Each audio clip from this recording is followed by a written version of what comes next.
जय गुरुदेव। सदा सर्वत्र विराजमान प्रातः स्मरणीय परम पूज्य स्वामी जी महाराज के चरणों में कोटि प्रणाम करता हूँ। साथ ही साथ दूर दराज एवं अन्य प्रदेशों से जुड़े हुए सभी गुरु भाई गुरु बहनों एवं पिता तुल्य बुजुर्गों, आज का दिन, आज का ये समय, आज की ये घड़ी और पल हम लोगों के लिए बहुत ही महत्वपूर्ण है। उस परम पिता परमात्मा की जब बहुत बड़ी दया और कृपा हो जाती है, करोड़ों जन्मों के पुण्य एक साथ इकट्ठा हो जाते हैं, तब ऐसे समय के महापुरुषों का दर्शन होता है, सत्संग मिलता है। अभी अगले मंगलवार को, पिछले मंगलवार को स्वामी जी महाराज के संस्मरण, जिसमें बाल लीला का वर्णन किया गया था, सन 1952 तक का संस्मरण हुआ था और यहीं पर समापन हो गया था सन 1952। अर्दली बाजार वाराणसी श्याम कृष्ण एडवोकेट के बाग में 10 जुलाई से सत्संग स्वामी जी महाराज का आम पब्लिक का शुरू हुआ और 17 जुलाई को स्वामी जी महाराज ने नामदान दिया, जिसमें ये बात बताई गई थी कि 5 लोगों को, जो कायस लाला परिवार के थे, श्रीवास्तव परिवार के थे, और जिसमें एक बहन मुन्नी देवी, जिनको गुरु महाराज सरिता के नाम से पुकारते थे, उनको भी उसी 5 में से नामदान मिला था। और ये भी बात बताई गई थी कि स्वामी जी महाराज ने आम पब्लिक के संदेश में, सत्संग में, स्वामी जी महाराज ने अपना परिचय दिया कि हम आए वही देश से जहां तुम्हारो धाम, तुमको घर पहुंचावनो एक हमारो काम। और दूसरी बात ये बताई स्वामी जी महाराज ने कि जय गुरुदेव नाम की इतनी बड़ी जहाज लेकर के आया हूं कि सारे संसार के जीव इस पर बैठ जाएं तो भी हमारी सीटें खाली जाएंगी। और तीसरी बात ये बताई गई थी कि अगर तुमने उछल कूद न की तो मैं इस पार से उस पार कर दूंगा। इसी जगह पर बात समाप्त हो गई थी। ये तो पिछले एपिसोड में जो गुरु महाराज ने बाल लीला की, अब यहाँ से शुरू होता है नर लीला।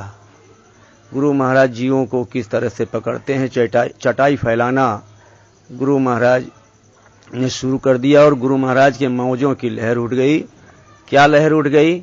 ये लहर उठ गई कि स्वामी जी महाराज ने तो ऐलान कर दिया कि मैं इतनी बड़ी जय गुरुदेव नाम की जहाज लाया हूँ कि संसार के सारे जीव बैठ जाएं फिर भी हमारी सीटें खाली रहेंगी। लेकिन बैठने वाले मिले केवल 5। तो जहाज तो इतनी बड़ी है कि सृष्टि के सारे जीव बैठ जाएं फिर भी सीटें खाली जाएंगी, लेकिन बैठने वाले केवल 5 मिले। तो स्वामी जी महाराज के मौजों की लहर उठ पड़ी और स्वामी जी महाराज बनारस से गोरखपुर चले गए। गोरखपुर जब पहुंचे रेलवे स्टेशन पर, तो अब वो तो मौजों की लहर उठी हुई थी। रेलवे स्टेशन के बेंच पर स्वामी जी महाराज, दोपहर का समय था, बैठे थे। गुरु महाराज की रौनक, गुरु महाराज के चेहरे का चमक, वो लोग देखते ही देखते आकर्षित हो जाते थे। जब देखा कि एक ऐसा दिव्य महात्मा बेंच पर बैठा हुआ है, तो इंटरवल का समय था। वो रेलवे विभाग के फोरमैन और रेलवे विभाग के कर्मचारी, बिजली विभाग के, और वो बड़े बाबू स्टेशन मास्टर, सब लोग गुरु महाराज के चारों तरफ आकर के खड़े हो गए और स्वामी महाराज से यही कहते हैं कि महात्मा जी, आप कुछ चमत्कार दिखाइए। चमत्कार नहीं दिखाएंगे तो आपको महात्मा कौन कहेगा? स्वामी जी महाराज ने कहा कि मैं चमत्कार दिखाने वालों में से मैं नहीं हूं। लेकिन वो लोग बार बार यही चमत्कार की ही बात करते थे। जब बार बार यही बात लोग कहते रहे, चारों तरफ से घेरे हुए थे, तो स्वामी जी महाराज ने कहा कि ठीक है, अगर नहीं मानते हो तो अपनी अपनी डायरी निकालो और जो मैं बोल रहा हूं उसको लिखो। सब लोगों ने अपनी अपनी डायरी निकाली, कलम निकाला।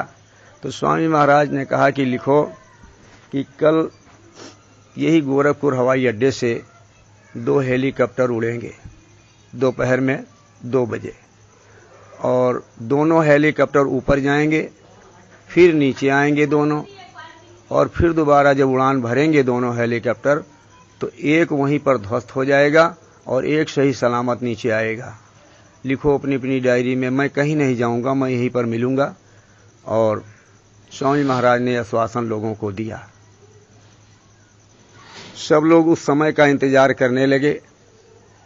दूसरे दिन दोपहर 2:10 पर एक ऑल इंडिया का समाचार आता था। रेडियो लेकर के सब लोग बैठ गए। उस समय पर रेडियो ट्रांजिस्टर का जमाना था और 2:10 पर ऑल इंडिया का समाचार आता था। तो स्वामी जी, सब लोग कर्मचारी बैठे थे। 2:10 पर जैसे मुख्य समाचार का सीरियल आया, मुख्य समाचार में यही बताया गया कि अभी 2 हेलीकॉप्टरों ने गोरखपुर हवाई अड्डे से उड़ान भरी, मिलिट्री के थे, और फिर ऊपर गए और ऊपर से फिर नीचे आए, और नीचे से ऊपर जब गए तो एक हेलीकॉप्टर फला जगह पर ध्वस्त हो गया, फला जगह पर गिर गया, और एक सही सलामत नीचे आया। जैसे मुख्य समाचार में यह समाचार आया, स्वामी जी महाराज वहीं बेंच पर बैठे थे। जितने कर्मचारी थे नीचे से लेकर ऊपर तक, सब लोग दौड़ करके चरणों में गिर गए स्वामी महाराज के, और अपनी अपनी गलती की माफी सब लोग मांगने लगे। स्वामी जी महाराज को तो अपना उल्लू सीधा करना था, अपनी दवा बांटनी थी, वो तो मौजों की लहर उठी हुई थी। तो स्वामी जी महाराज ने उन लोगों को सत्संग दिया थोड़ा, और सत्संग देने के बाद में नामदान भी दे दिया, और कहा कि देखो इस तरह से तुम करना तो तुम्हारी जो है जीवात्मा का इस तरह से कल्याण होगा। जब मालिक से प्रभु प्राप्ति का रास्ता जब उन लोगों को बता दिया और कमाई में लग गए, तो धीरे धीरे वहां की संगत इस तरह से गोरखपुर की बढ़ी कि कई वर्षों तक गुरु पूर्णिमा का कार्यक्रम स्वामी जी महाराज को गोरखपुर में ही करना पड़ा। कम से कम 7, 8, 10 साल तक तो हम ही गुरु पूर्णिमा में गए। कभी फर्टिलाइजर पर था और कभी नॉर्मल स्कूल में था। ऐसे ऐसे करके गोरखपुर में बहुत गुरु पूर्णिमाएं हुई। स्वामी जी महाराज ने कैसे कैसे जीवों को किस तरह से पकड़ा। फिर स्वामी महाराज के मौजों की लहर उठी, और अभी तो बहुत खाली है जहाज। स्वामी जी महाराज गोरखपुर से फिर कलकत्ता चले गए। तो कलकत्ता के विक्टोरिया पार्क में स्वामी जी महाराज बैठे थे, और वो तो मौजों की लहर उठी हुई है स्वामी जी महाराज के। अब वो तो कुछ देना चाहते हैं, कुछ बांटना चाहते हैं, ऐसी लहर उठ गई। तो एक बंगाली आया, तो बंगाली कह रहा है कि अरे महात्मा जी मेरा हाथ देख लीजिए। तो स्वामी जी महाराज कहते हैं कि मैं हाथ देखने वालों में से मैं नहीं हूँ। वो ये समझ रहा था कि जैसे बाजारों में चौराहे पर तिलक उलक लगाए और कमंडल वमंडल लेकर के महात्मा लोग बैठे रहते हैं और बुलाते हैं धीरे से इशारा दे करके, और जब लोग जाते हैं उनके पास तो हाथ में बतासा रख देते हैं तो लौंग बन जाता है, कभी लौंग रख देते हैं और तो बतासा बन जाता है। तो इस तरह से वो समझ रहा था कि ऐसे ही महात्मा होंगे, हाथ देखने वाले होंगे, कोई पंडा होंगे। तो यही बार बार कहता रहा कि महात्मा जी मेरा हाथ देख लीजिए। स्वामी जी महाराज यही कहते कि मैं हाथ देखने वाले में से मैं नहीं हूँ। तो वो डांट करके कहता है बंगाली कि अरे महात्मा जी मैं तुम ही से कह रहा हूँ कि मेरा हाथ देख लीजिए। जब उसने डांट करके स्वामी जी महाराज को कहा कि हाथ देख लीजिए, मैं तुम ही से कह रहा हूँ, तो स्वामी जी महाराज ने कहा कि मैंने देख लिया। तो उसने कहा क्या देख लिया? तो स्वामी महाराज कहते हैं कि देख लिया, तुम्हारे हाथ में ही लिखा हुआ है कि अभी अभी तुम इसी वक्त अपनी बीवी से झगड़ा करके आ रहे हो। बोलो आ रहे हो कि नहीं आ रहे हो? तो उसने सर हिलाया, कहा कि और झगड़ा किस बात का हुआ है? चूड़ी और साड़ी के लिए। तो चूड़ी और साड़ी तुम लेने भी आए हो, हमने ये भी देख लिया। अब वो रोने लगा, चरणों में गिर गया कि हुजूर बात तो आप सत्य कहते हैं, और कहने लगा कि हुजूर मुझ पर दया कर दो, जब आपने इतना सब कुछ बता दिया तो उसका निवारण भी आपके पास होगा। कहा कि मैं अपनी बीवी से बहुत तंग आ गया हूँ, वो बहुत झगड़ा करती है हमसे। तो स्वामी जी महाराज ने कहा ऐसा है कि जो मैं कहता हूँ तुम उसको करो और सब ठीक हो जाएगा। स्वामी महाराज ने कहा कि तू जो मीन मछ खाते हो ना उसको तुम छोड़ दो, शाकाहारी हो जाओ और कोई ऐसी नशा ना करो जिससे तुम्हारी बुद्धि पागल हो जाए।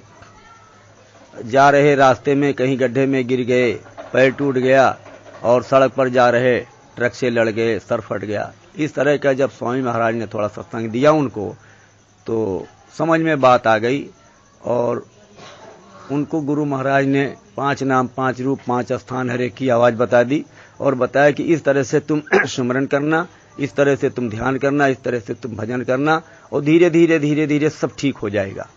ऐसा आश्वासन दिया और धीरे धीरे धीरे धीरे कलकत्ते की संगत इस तरह से बढ़ी कि मदन लाल खंडेलवाल देखो, वो चैरिटेबल हॉस्पिटल जो मथुरा में अधूरी रह गई थी, अधूरी 440 बेड का तो अपने सामने ही बनवाए थे। और फिर एक बार काफिला निकला था गुरु महाराज का, तो मैं भी साथ में उस काफिले में 90 दिन वाले में मैं था। तो एक 16 ट्रक एक ही सेठ के ने दिए थे दान में। तो हमने उस ड्राइवर से, जो नए ट्रक पर एक ड्राइवर था, उससे हमने पूछा कि ड्राइवर साहब आप कहाँ से आए हैं? तो ड्राइवर ने कहा मैं आसाम से आया हूँ। हमने कहा आपको कैसे पता चल गया कि जो है वहाँ जाना है? तो कहा स्वामी जी महाराज ने 3 महीने पहले हमको फोन किया था कि हमको 20 ड्राइवर चाहिए 90 दिन के लिए। तो हम 20 ड्राइवर आसाम से छुट्टी लेकर के आए हैं 90 दिन के लिए। अपने मालिक से हम लोगों ने छुट्टी ले ली है। 16 ट्रक नए लंबे 10 टायरा वाले थे और वो ट्रक पर किसी पर 2 ट्रकों पर गुड़ लदा था, किसी पर लकड़ी लदा था, किसी पर जो है राशन लदा था, किसी पर प्रेस लदा हुआ था। ऐसे ऐसे करके सारे ट्रकों में सब सामान लोड था। और वो जब काफिला समाप्त हुआ और जब मथुरा में वापस आया तो स्वामी जी महाराज ने उन सेठ जी को बुलाया और कहा देखो हमारा काम तो हो गया, ये ट्रक तुम ले जाओ। तो सेठ जी ने कहा इसको तो मैंने दान में दे दिया है हुजूर, अब हम नहीं लेंगे। तो स्वामी महाराज ने कहा हमने कोई कारखाना थोड़े खोल रखा है जो इसको हम रखेंगे, इसको प्रसाद समझ करके तुम ले जाओ और जब जरूरत पड़ेगी तो मैं फिर बताऊंगा। तो इस तरह से कलकत्ते में जो है संगत खड़ी हो गई और कलकत्ते के जीवों को इस तरह से पकड़ा। फिर स्वामी जी महाराज वहाँ से लौटे और लौट करके फिर बनारस आए और बनारस में एक यूनिवर्सिटी कॉलेज था और उसी के प्रांगण से स्वामी जी महाराज गुजर रहे थे और समय इंटरवल का समय था, लड़के सब खेल रहे थे फील्ड में और उसी फील्ड के बीच में होकर के स्वामी जी महाराज गुजरे। वो तो मौजों की लहर उठी हुई है स्वामी जी महाराज के इस समय पर। तो बड़े बड़े सयाने सयाने लड़के थे, नौजवान यूनिवर्सिटी कॉलेज के। गुरु महाराज को जब देखा सब लोग आकर्षित हुए, स्वामी जी महाराज की तरफ मुखातिब हुए और चारों तरफ से लड़कों ने स्वामी जी महाराज को घेर लिया और लड़के यही कहने लगे कि अरे महाराज जी, महात्मा जी, आप तो महात्मा हैं, आप कुछ चमत्कार दिखाइए और चमत्कार दिखाएंगे तभी तो कोई मानेगा कि आप महात्मा हैं। स्वामी जी महाराज बार बार यही कहते रहे कि बच्चा मैं चमत्कार दिखाने वालों में से मैं नहीं हूं। लेकिन वो लोग अपनी जिद पर अड़ गए कि नहीं, जब तक चमत्कार आप दिखाएंगे नहीं तब तक हम आपको यहां से जाने नहीं देंगे। चारों तरफ से स्वामी जी महाराज को घेर लिया। स्वामी जी महाराज ने देखा कि अब ये लोग मानेंगे नहीं, बस उसी बीच में एक करिश्मा, एक खेल कर दिया स्वामी जी महाराज में। वो तो अनामी महाप्रभु थे, खेल करना ही था उनको। तो बस उसी बीच में एक लड़का यूनिवर्सिटी कॉलेज का धड़ाम से जमीन पर गिरता है और इतनी जोर जोर वो रोने लगता है कि अब हम मर जाएंगे, हमारा सर फटा जा रहा है। बस स्वामी जी महाराज की तरफ से लड़के हटे और उस लड़के को लेकर के और बनारस के हॉस्पिटल में ले जाकर के गए, बड़े वाले हॉस्पिटल में। वहाँ उसकी दवा शुरू हुई, डॉक्टर आए, तमाम चेकअप हुआ उसका। लेकिन बहुत चेकअप होने के बावजूद भी उसका मर्ज नहीं मिल रहा था कि आखिर ये रो क्यों रहा है। फिर डॉक्टरों ने जवाब दे दिया, उनके आले एक्सरे में कुछ आया ही नहीं। फिर वहां से उनको दिल्ली ले गए और दिल्ली के डॉक्टरों ने जब देखा और उनके समझ में नहीं आया, कोई मशीन एक्सरे में वो मर्ज नहीं आया, वहां के डॉक्टरों ने भी जवाब दे दिया। फिर वो लड़के और उनके घर वाले माता पिता उनको बम्बई ले गए और बम्बई में भी बड़े हॉस्पिटल में दिखाया, वहां भी डॉक्टरों के समझ में नहीं आया और बम्बई के डॉक्टरों ने उसको रिफर कर दिया विदेश अमेरिका में। फिर अमेरिका लेकर के गए वो लोग और वहां के डॉक्टरों ने जब देखा तो उनके भी समझ में जब नहीं आया, तब डॉक्टर ने पूछा उन लड़कों से और उनके घर वालों से कि ये बात शुरू कहाँ से हुई, इसका रोना शुरू कहाँ से हुआ। तब इन लोगों ने पूरी बात बताई कि हम लोग खेल रहे थे स्कूल में और एक महात्मा जी उस प्रांगण से गुजरे और हम लोग उनको चारों तरफ से घेर लिया और हम लोग अपने जिद पर अड़ गए कि जब तक आप चमत्कार नहीं दिखाएंगे तब तक हम आपको जाने नहीं देंगे। और बार बार वो महात्मा जी कह रहे थे कि मैं चमत्कार दिखाने वालों में से मैं नहीं हूं, लेकिन हम लोगों ने जब जिद किया तो बस उसी बीच में ये लड़का गिर गया और तभी से ये रो रहा है। तब से इसका रोना बंद नहीं हो रहा है। तब डॉक्टर ने कहा कि इसको तुम वापस ले जाओ और उसी महात्मा की खोज करो और जब वो महात्मा मिलेगा तभी ये ठीक होगा लड़का। वो लोग वापस आए और फिर गुरु महाराज की खोज वो लोग करने लगे और गुरु महाराज को तो मिलना ही था, खेल तो गुरु महाराज का ही था। स्वामी जी महाराज मिले, सब लोग चरणों पर गिर गए, कहा कि हम लोगों से बड़ी गलती हो गई है, महाराज आप क्षमा कर दीजिए। स्वामी जी महाराज ने उनके कानों पर उंगली लगाई और दबाया उसके कान को, आवाज बंद हो गई। वो लड़का यही कह रहा था कि हमारे कानों में इतनी जोर की आवाज आ रही है मानो कि बिल्कुल हमारा सब सर फट जाएगा, इतनी जोर की आवाज, घनघोर आवाज आ रही है। तो जब उसकी आवाज बंद हो गई, रोने की आवाज खत्म हो गई, तब लोगों ने स्वामी जी महाराज से हमने विनय किया कि हुजूर आप सच्चे महात्मा हैं और हम लोग भजन करना चाहते हैं, मालिक से मिलने का रास्ता आप हमको भी दे दीजिए। स्वामी जी महाराज ने उनको सत्संग सुनाया और सत्संग के बाद में उनको मालिक से मिलने का रास्ता, 5 नाम 5 रूप 5 स्थान हर एक की आवाज बताई और सुमरन ध्यान भजन कैसे सुमरन करोगे, कैसे ध्यान करोगे, कैसे भजन करोगे, ये रास्ता स्वामी जी महाराज ने उन लोगों को बताया। और वहीं से संगत बनारस की धीरे धीरे और बहुत बढ़ गई। अब स्वामी जी महाराज जीवों को किस तरह से पकड़ रहे हैं, कैसे कैसे, अब वो विस्तार का समय नरलीला गुरु महाराज की शुरू हो गई। अब नरलीला के अंतर्गत अब एक संस्मरण और आ रहा है जो सन 22 जुलाई 1964 का है। ये सिनेमा से कथित व नामदान से कथित विषय है इसका। और स्वामी जी महाराज जीवों को किस तरह से पकड़ रहे हैं, किस किस बहाने से पकड़ रहे हैं, तो आप सुनेंगे संस्मरण आगे का। 22 जुलाई 1964 को सायंकाल सत्संग में स्वामी जी ने जब कहा कि तुम क्या झूठे सनी में पर्दे पर देखकर पैसा बर्बाद करते हो और खाली हाथ चले आते हो, कुछ अस्थाई मजा नहीं आता है, मेरे पास आओ तो मैं ऐसा वास्तविक सिनेमा दिखाऊंगा कि तुम जीवन भर उस मस्ती को नहीं भूल सकते। अतः कल सवेरे 6 बजे जहां हम ठहरे हैं डेरी कॉलोनी आ जाना, जिसे देखना हो।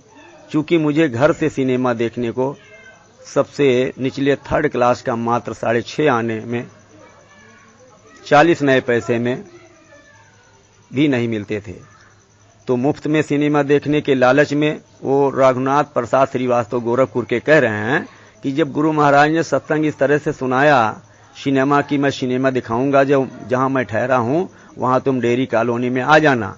6 बजे से पहले ही पहुंच मैं गया।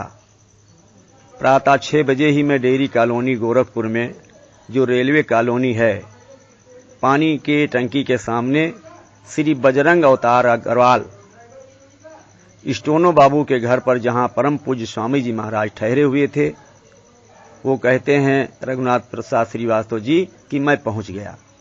तो देखा कि स्वामी जी, जिनकी दाढ़ी मूछें काली काली थीं, एक धोती पहने और उसी को कंधे पर डाले किसी से खड़े होकर बातें कर रहे थे। वो अपना अनुभव बता रहे हैं। मैंने बिना चरण स्पर्श किए या अभिवादन किए ही सीधे स्वामी जी से पूछा कि कल सत्संग में जिस सिनेमा को दिखाने की चर्चा आप कर रहे थे, वो कब दिखाया जाएगा और कहाँ होगा वो? बाबा जी पहले तो मुस्कुराए, फिर कहा कि पीछे जाओ, फोरमैन साहब के वहां तंबू टेंट लगा है, उसमें जल्दी जाओ, नहीं तो 6 बजे के बाद गेट बंद हो जाएगा। मैं जल्दी से साइकिल पीछे मोड़ा और पहुंच गया तंबू में। पुरुष व महिलाएं अलग अलग दरी पर बैठाए गए थे और एक सज्जन खड़े होकर सबसे एक फार्म पढ़कर हस्ताक्षर करने को कह रहे थे। अब वो अपनी बात बीती बता रहे हैं, जिसमें प्रतिज्ञाएं लिखी थीं और पीछे जिज्ञासु के हस्ताक्षर करने एवं पता लिखने का खाली स्थान था।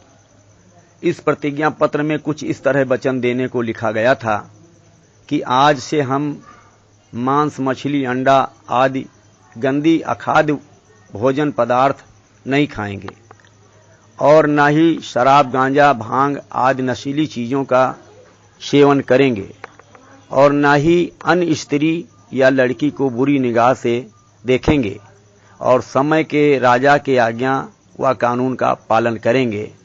ये पर्चा में लिखा हुआ था। उस समय मेरे घर पर, वो श्रीवास्तव जी बता रहे हैं गोरखपुर के, कि उस समय पर मेरे घर पर मांस, मछली इत्यादि खाया जाता था, क्योंकि मेरे पिताजी इसके शौकीन थे। अतः परिपाटी में थी और परिवार के अन्य सदस्य भी खाते थे। परंतु मैंने सोचा कि यहाँ लिख कर हस्ताक्षर कर के देने से क्या होता है, कौन मेरे घर देखने जाएगा ये। अतः मैंने सभी वचनों के पालन करने का प्रतिज्ञा पत्र पर हस्ताक्षर करके दे दिया। परंतु मैं सिनेमा देखने के लिए अंदर से चारों तरफ देखा कि कहीं पर्दा सिनेमा के लिए तो लगा ही नहीं है जिस पर सिनेमा दिखाया जाएगा। कुछ मिनटों में ही कुछ व्यक्ति एक बड़ा सा मेज लगाकर एक तरफ रख दिए, जिससे लगा हमको कि अब मशीन सनीमे की इस पर रखी जाएगी। परंतु जब उस पर दरी चादर बिछाई गई तो कुछ संदेह हुआ। थोड़ी देर में वही बाबा जी अंदर आए और उसी मेज पर हम सबके तरफ मुखातिब होकर बैठ गए। फिर बाबा जी ने अपने मुखार बिंद से इस मृत्यु लोक व अन्य सृष्टि की रचना की, जो सिलसिलेवार वर्णन किया, उसे मैं सुनता ही रह गया। फिर उन्होंने हर लोक की आवाज, जो विभिन्न बाजों के रूप में थी, बाहरी कान बंद करने पर आती सुनाने की बात कहकर वह आंखें बंद करके अनेक लोकों के रचयिता के स्वरूप, जिसमें मिलता जुलता स्वरूप का उदाहरण बाबा जी ने बताया था, को दिखाने की बात कहकर कौतूहल पैदा कर दिया। मैं भी अन्य लोगों के साथ पूरी जिज्ञासा व लगन से बताई गई साधना व भजन तन्मयता सुनने को क्रिया करने लगा। करीब आधे घंटे के बाद पूज्य स्वामी जी महाराज ने आंखें खोलने का सबको आदेश देकर जगा दिया और सबसे उनके उस व्यक्तिगत साधना के उनके अनुभव अधिकांश के पास जाकर बारी बारी से पूछना शुरू किया। परंतु मैं ये देखकर विस्मित रह गया कि पंडाल में हम लोगों के ऊपर बहुत से लोग छाता लगाए खड़े हैं और हम लोग जिस दरी पर बैठे थे उसके ऊपर पानी भर गया है। वह मेरा पैजामा भी पूरा पानी से भीग गया है, परंतु हमें साधना के समय इसका एहसास भी नहीं हुआ। इससे यह निष्कर्ष निकला कि मन बाहरी दुनिया से हटकर अंतर्मुखी हो गया था और जो थोड़ा बहुत अनुभव अंदर की आवाज बाजों को सुनाई देने की बात सुनकर पूज्य स्वामी जी अति प्रसन्न हुए और कहे कि इस क्रिया को नित्य लगन से प्रतिदिन करने से बढ़ती जाएगी और आवाज साफ होती जाएगी। इसे नामदान कहते हैं। इससे इस विश्वास को बल मिला कि रास्ता सच्चा व आनंद देने वाला व स्वयं के पास खजाना है। ध्यान भजन के वक्त बाहरी सचेतना को भूलकर अंतर्मुखी होने से अर्थात बाहर बारिश होना व कपड़े गीले होने का एहसास न होना ही अपने आप में एक आश्चर्य था कि मन जो अनुभव करता है वो अंतर्मुखी हो गया था। प्रतिदिन साधना अभ्यास को करते रहने का प्रेरक ये घटना थी।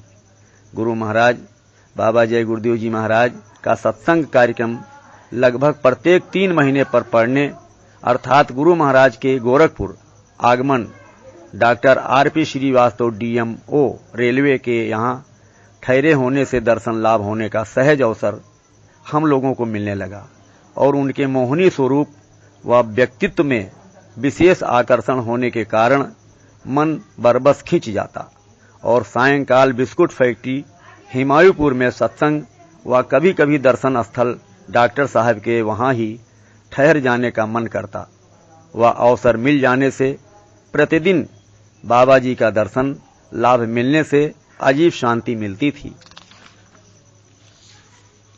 23 जुलाई 1964 को नामदान दीक्षा लेने के बाद रघुनाथ प्रसाद श्रीवास्तव जी गोरखपुर वाले कहते हैं कि 23 जुलाई 1964 को नामदान दीक्षा लेने के बाद कई सत्संग प्राप्त होने से ये समझ पक्की हो गई थी कि बाहर भी यही गुरु महाराज व अंदर ध्यान में भी यही समर्थ पुरुष गुरु महाराज सब कुछ के करतार हैं और यदि कुछ दया साधना भजन में प्रगति होगी तो इन्हीं गुरु जी की कृपा से होगी जो उनके प्रसन्न होने पर सहज प्राप्त हो सकती है। अब वो रघुनाथ प्रसाद श्रीवास्तव जी सिनेमा की बात सुनकर कि गुरु महाराज सिनेमा दिखाने की बात कहें, चलो सिनेमा हम देख आएंगे। सिनेमा दिखाने के बहाने गुरु महाराज ने एक जीव को पकड़ लिया, फिर इस तरह से पकड़ा कि वो कभी छोड़ नहीं पाए। इस तरह चुम्बक की तरह गुरु महाराज ने पकड़ा। किस तरह से जीवों को गुरु महाराज ने पकड़ा, ये नर लीला गुरु महाराज की शुरू है इस समय पर। अभी एक संस्मरण और है, अभी समय है थोड़ा। सूक्ष्म रूप से प्रकट होकर दर्शन देना। दिसंबर 1964 को अगहन सुदी 10वीं को भंडारा मथुरा आश्रम कृष्णानगर में पड़ा, जो उनके स्वामी जी के यानी गुरु महाराज के परिनिर्वाण का दिवस था। बड़े धूमधाम से गुरु महाराज द्वारा मनाया गया, जिसमें मुझे भी सम्मिलित होने का सुअवसर प्राप्त हुआ। रघुनाथ प्रसाद श्रीवास्तव जी कहते हैं कि उसमें हमको भी अवसर प्राप्त हुआ। 2-3 दिन पहले से ही पूड़ियां बनकर कमरे में रखी जाने लगी व खीर 7 ड्रम दूध का बनते देखा मैंने। वातावरण मधुर प्रार्थना की गूंज से गुंजायमान होने लगा। बड़ा ही मनोहारी दृश्य था। दर्शन लगातार 24 घंटे थोड़े थोड़े अंतराल पर मिलते रहने से मैं भी शुद्ध बुद्ध खो बैठा और बिजली बल्ब लगाने की सेवा व सब्जी धोने व आटा गूंथने की सेवा में हम लगे रहे। 2 दिन से आश्रम में मुझे बिस्तर खोलने का ध्यान ही नहीं रहा और नींद आंखों से गायब हो गई। स्वामी जी का सेठ जी के आग्रह पर ग्राउन पहनना व शौच के समय प्रकट होना।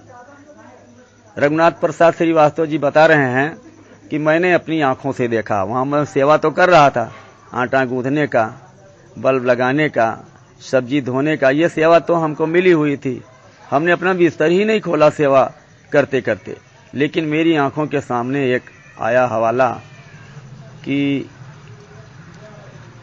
अचानक भंडारे के दिन से एक दिन पूर्व भाई श्री कन्हैया लाल जी मदनानी पूज्य स्वामी जी के लिए एक कत्थई रंग का गाउन ड्रेस ले आए, जबकि स्वामी जी महाराज जाड़े के दिनों में भी एक ही धोती ही कंधे पर डाले व सिर पर मंकी कैप मोड़कर लगाए रहते थे।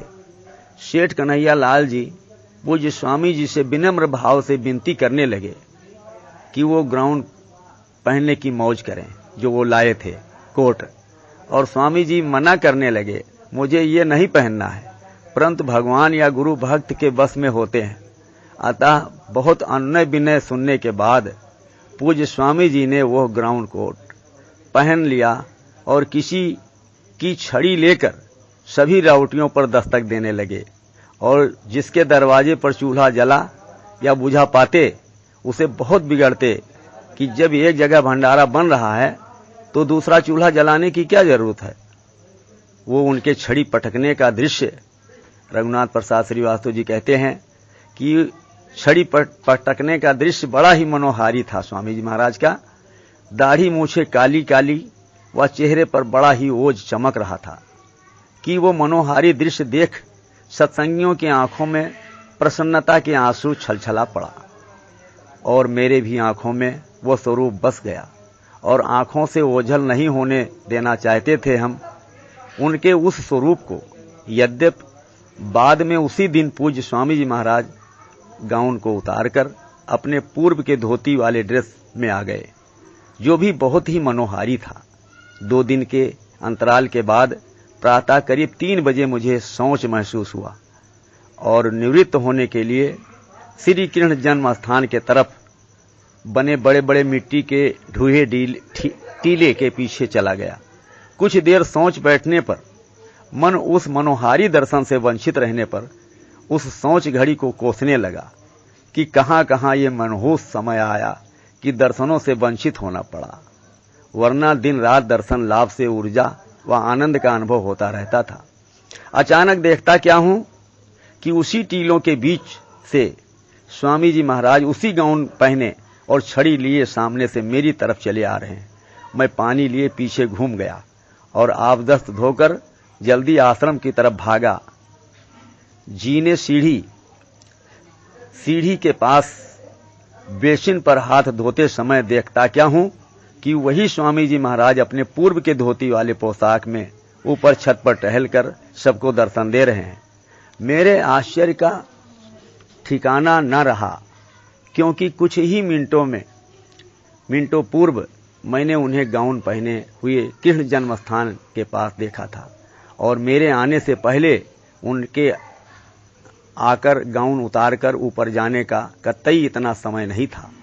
मैं भी उनके प्यार में मुंह लगा था, अतः फौरन जीने से ऊपर जाकर मत्था टेका और पूछ बैठा स्वामी जी से कि स्वामी जी क्या आप अभी गाउन पहनकर वहां छड़ी लिए गए थे? तो हंसते हुए बोले, नहीं, मैं क्यों जाऊं।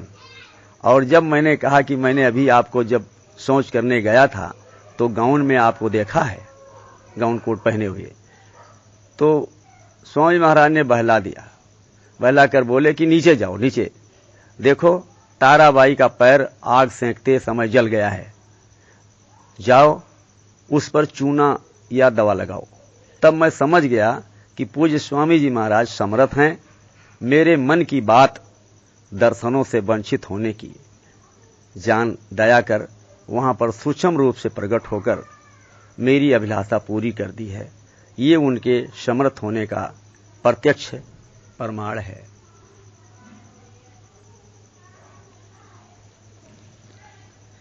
समय है अभी। जय गुरुदेव। और आगे संस्मरण पढ़े जाएं।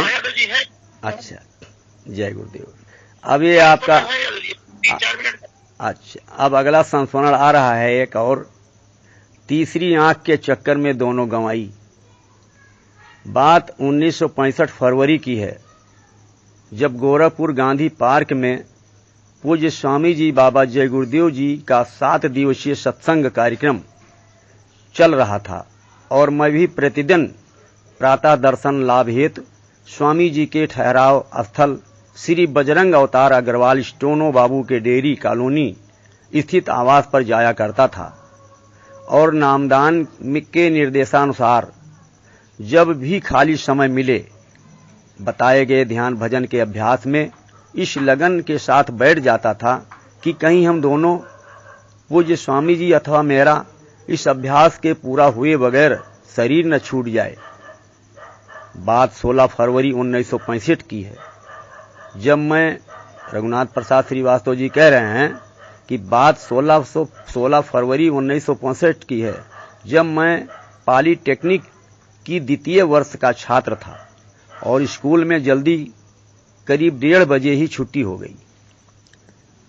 अतः मैं घर आकर कमरा बंद करके मेज पर पलथी मारकर बैठ गया साधना करने। एकाएक मेरा ध्यान व मन बाहर से अंतर्मुखी दृश्यों में खो गया और आनंद लेने लगा। अचानक मुझे याद आया कि कहीं सत्संग का समय न हो जाए और मुझे विलंब हो जाए। अतः जल्दी उठने का विचार आया कि मुंह हाथ धोकर स्वामी जी का दर्शन ठहराव स्थल पर करके ही सत्संग स्थल गांधी पार्क को जाऊंगा। आंखें खोलकर उठना चाहा तो आंख न खुली। बड़ा परेशान हुआ कि अब तो मैं बाहरी आंख से वंचित अर्थात अंधा हो गया। ये तो बड़ा ही खतरे वाला काम है। अब मन ही मन रघुनाथ प्रसाद श्रीवास्तव सोच रहे हैं कि अब तो लगता है कि मैं अंधा हो गया हूं। फिर बड़ा ही गुस्सा आया हमको। स्वामी जी महाराज के बताए गए साधना के रास्ते के बारे में इस तरह से तो आदमी बाहर से अंधा ही हो जाएगा, भले ही उसे अंदर में दृश्य दिखाई दे या आनंद मिले। फिर मैं स्वामी जी महाराज को भला बुरा कहते हुए सोचने लगा कि कोई मुझे इस अंधे अवस्था में ही गांधी पार्क पहुंचा दे और माइक तक पहुंचा दे तो सरेआम सत्संग में मैं ये घोषणा कर दूं कि बाबा जी की तीसरी आंख वाली बात तो सही है, परंतु जिसे अपनी बाहर की दोनों आंखें गंवानी हो वो बाबा जी की बताई साधना करे, क्योंकि बाहर की दुनिया के लिए तो वो अंधा ही हो जाएगा जैसे मैं इस समय हो गया हूं। वो मन ही मन यही सोचने लगे रघुनाथ प्रसाद श्रीवास्तव जी कि मैं अगर कोई अंधे ही अवस्था में अगर कोई वहां पहुंचा दे तो मैं घोषणा कर दूं कि अंदर की तो अनुभव मिल जाएगा लेकिन बाहर से वो अंधा हो जाएगा। ये मैं सोच रहा था। इस संकल्प विकल्प में कुछ समय व्यतीत होने पर भी जब हाथ पांव नहीं उठा तो मैं निराश होकर शांत हो गया और उठने का प्रयास करता रहा। फिर ये क्या एकाएक मेरा एक हाथ दीवार से जा टकराया तो आश्चर्य हुआ कि अब तक क्यों नहीं हाथ पांव हिले, जबकि मैं बहुत देर से उठने का प्रयास कर रहा था। उस समय घड़ी में करीब 5 बज रहे थे। मैंने सोचा कि स्वामी जी ने कह रखा है कि साधना में जब कुछ समझ में न आवे या कोई कठिन परिस्थिति उत्पन्न हो तो मुझसे शंका समाधान कर लेना। अतः मैं तुरंत ही स्वामी जी के ठहराव स्थल डेरी कॉलोनी जाने का निर्णय लिया और पहुंच गया। श्री बजरंग अवतार अग्रवाल के निवास स्थान पर जहां स्वामी जी ठहरे हुए थे। आगे से दरवाजा बंद पाकर पीछे के दरवाजे से आंगन में प्रवेश किया और मालूम किया तो मालूम हुआ कि पूज्य स्वामी जी महाराज सोच गए हुए हैं। तो मैं भी आंगन से जहां औरतें चावल फटक रही थीं मैं बैठ गया।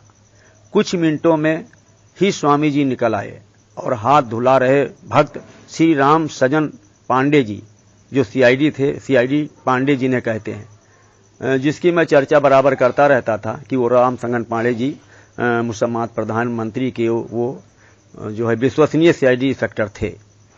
उन्हीं की बात ये रघुनाथ प्रसाद श्रीवास्तव जी कह रहे हैं कि स्वामी जी महाराज का हाथ वो राम सजन पांडे सीआईडी पांडे जी उनका हाथ स्वामी जी का हाथ धुला रहे थे। से पूछा कि ये लड़का, सीआईडी पांडे से पूछा स्वामी जी ने कि ये लड़का स्त्रियों के बीच में क्यों बैठा है। रघुनाथ प्रसाद श्रीवास्तव जी बैठे थे स्त्रियों के बीच में जहां आटा गूंथा जा रहा था, जबकि मैंने बार बार मना किया है निकालो इसे बाहर। स्वामी जी महाराज ने राम संघन पांडे जी से कहा कि इस लड़के को निकालो बाहर, ये औरतों के बीच में क्या कर रहा है। तो और किसी ने उसी पीछे वाले गेट से मुझे बाहर कर दिया। मुझे बड़ा ही दुख हुआ और निराश होकर साइकिल लेकर पैदल ही सड़क पर वापस जाने को आ गया तो देखता हूं कि वहीं सीआईडी पांडे जी दौड़े दौड़े चले आ रहे हैं और कह रहे हैं कि चलो तुम्हें स्वामी जी महाराज ने बुलाया है। मैंने पूछा कि अब क्यों बुलाया है। जब निकलवा दिया वहां से तो पांडे जी ने कहा कि बाद में मैंने स्वामी जी से कहा कि वो विमला बहन का भाई है और आपसे कुछ पूछने के लिए बैठा था और उसे नहीं मालूम था कि औरतों के बीच में नहीं बैठना चाहिए यहां भी। तब उन्होंने तुम्हें बुलाने को दया करके कहा है।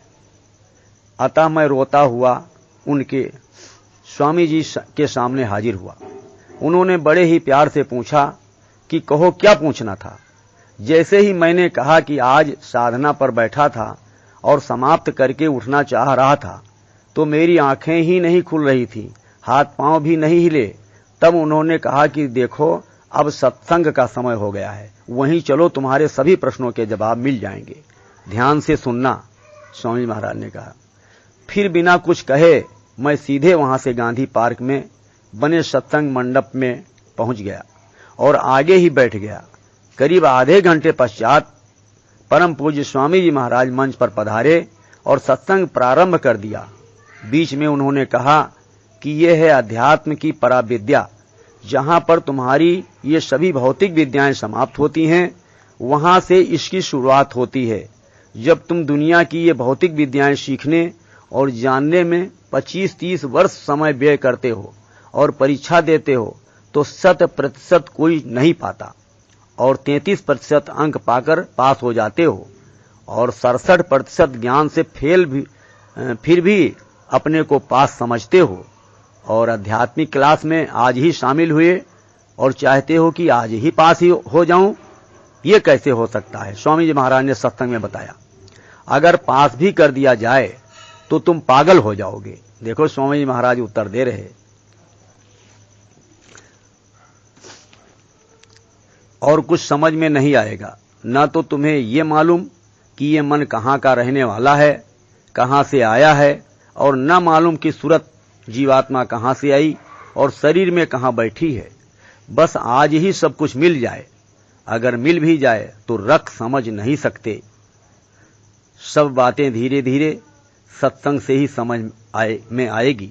कभी कभी साधक साधना में जब चढ़ता है तो मन भी साथ साथ चढ़ता है, और यदि रास्ते में उसे कुछ आनंद किसी स्थान पर लोक में पर मिलने लगा तो उसमें उलझकर वहीं फंस जाता है। उसे न आगे जाने का सुध रहता है और न पीछे लौटने का सुध रहता है, और सूरत जो उसे ताकत प्रदान कर रही है आगे कहीं उलझ गई, और जब लौटने को मन ने संकल्प किया तो सोचता है मैं तो वापस आ गया। बाहरी आंखें क्यों नहीं खुल रही, परंतु वो तो तब खुलेगी जब सूरत जीवात्मा अपने स्थान पर आकर बैठेगी। जब सूरत जीवात्मा अपने सीट पर दोनों भौहों के बीच में हाथ से इशारा करके वापस आएगी, तभी शरीर के सभी अंग काम करना शुरू करेंगे, अर्थात आंख भी तभी खुलेंगे और हाथ पैर भी तभी चलेंगे। इसलिए हाथ पैर पर जो जोर मन लगाता है, सूरत की सीट पर वापसी के बाद तुरंत काम करना शुरू कर देगा। मेरे प्रश्नों का उत्तर मिल गया था। तब मेरे समझ में आया कि साधना वापसी के बाद बाहरी आंखें न खुलने का क्या रहस्य था। जय गुरुदेव। ये संस्मरण गुरु महाराज का था कि जीवों को किस तरह से कैसे कैसे पकड़ा स्वामी जी महाराज ने। जय गुरुदेव।